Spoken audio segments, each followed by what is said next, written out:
c'est moins 30. Moins 30, moins 40, moins 50%.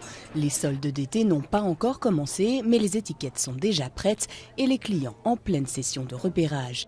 Des clientes qui viennent déjà repérer soit la paire de souliers, soit éventuellement le maillot de bain, puisque par exemple le maillot de bain a connu une saison plutôt difficile, ou soit éventuellement les articles de plein été, puisque le plein été, malheureusement, les jours de beau temps, on n'a pas été très gâtés cette saison.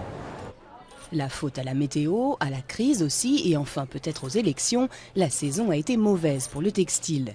Les ventes du mois d'avril, par exemple, ont chuté de 17% par rapport à la même époque l'an dernier.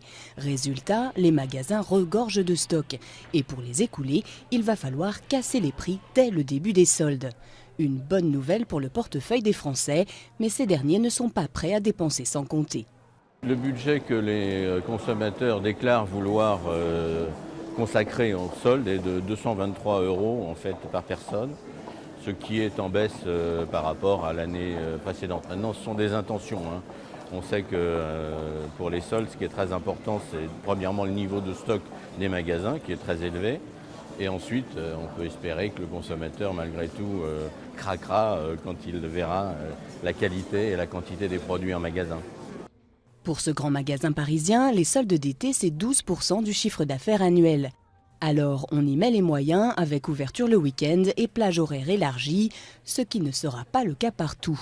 2 autres grands magasins de la capitale viennent de se voir interdire par la justice d'ouvrir jusqu'à 22 h pendant les soldes.